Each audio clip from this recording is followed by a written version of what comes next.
আসসালামু আলাইকুম। সবাই কেমন আছেন? আশা করি সবাই ভালো আছেন। আজকে কথা বলবো মোটো G64 এর মধ্যে কি ফিচার থাকছে। চলুন শুরু করা যাক। আগামী সপ্তাহে ভারতের সেরা স্মার্টফোন লঞ্চ করবে মোটরোলা।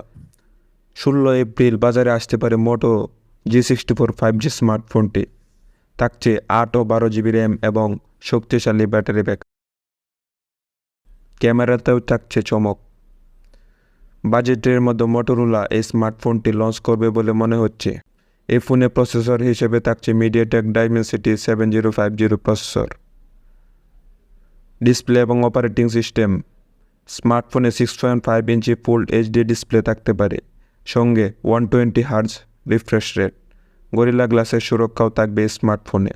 এতে অ্যান্ড্রয়েড 14 অপারেটিং সিস্টেম পাওয়া যাবে, যা অ্যান্ড্রয়েড 15 সহ 3 বছর অপারেটিং সিস্টেম আপডেট করা যাবে। চলুন এবার দেখে আসি ক্যামেরাতে কি থাকছে। ফ্রন্টে 16 মেগাপিক্সেল সেলফি ক্যামেরা, ব্যাকে 50 মেগাপিক্সেল প্রাইমারি এবং 8 মেগাপিক্সেল দ্বিতীয় ক্যামেরাটি হবে। এতে অপটিক্যাল ইমেজ স্টেবিলাইজেশন সাপোর্ট করবে। মিলবে এলইডি ফ্ল্যাশ এবং প্যানোরামা ফিচার। কি ভেরিয়েন্টে মোবাইলটি পাওয়া যাবে? মোটো G64 5G দুটি ভেরিয়েন্টে পাওয়া যাবে। 8 জিবি র্যাম ও 128 জিবি এবং 12 জিবি র্যাম ও 256 জিবি স্টোরেজ। যদিও মাইক্রো এসডি কার্ডের মাধ্যমে এই স্টোরেজ 1 টেরাবাইট পর্যন্ত বাড়াতে পারবেন। তিনটি রঙের বিকল্প থাকবে: মিন্ট গ্রিন, পাল ব্লু এবং আইস লিলেক। এটি ভারতে অফার মিলিয়ে 15,000 টাকায় স্মার্টফোনটি পাওয়া যাবে বলে জানা গিয়েছে। 16 এপ্রিল ফোনের অফিসিয়াল ঘোষণা করা হবে। সেখানে জানা যাবে এটির দাম এবং অনলাইনে কোন প্ল্যাটফর্ম থেকে কেনা যাবে। এটা ভারতে লঞ্চ হওয়ার পর কিছুদিন পর বাংলাদেশে পাওয়া যাবে।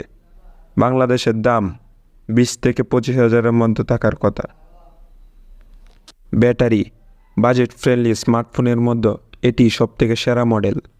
এটাতে থাকছে 4500 mAh ব্যাটারির সঙ্গে 125 ওয়াট ফাস্ট চার্জিং এবং 50 ওয়াট ওয়্যারলেস চার্জিং। মোটরোলা বলছে 0 থেকে 100% চার্জ করতে সময় নেবে মাত্র 30 মিনিট।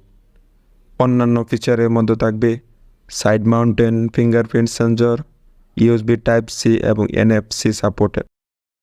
এই ছিল আজকের ভিডিও। আরও টেক জগতের খবর পেতে চ্যানেলটি সাবস্ক্রাইব করে রাখুন। ভিডিওটি ভালো লাগলে অবশ্যই একটা লাইক করে যাবেন।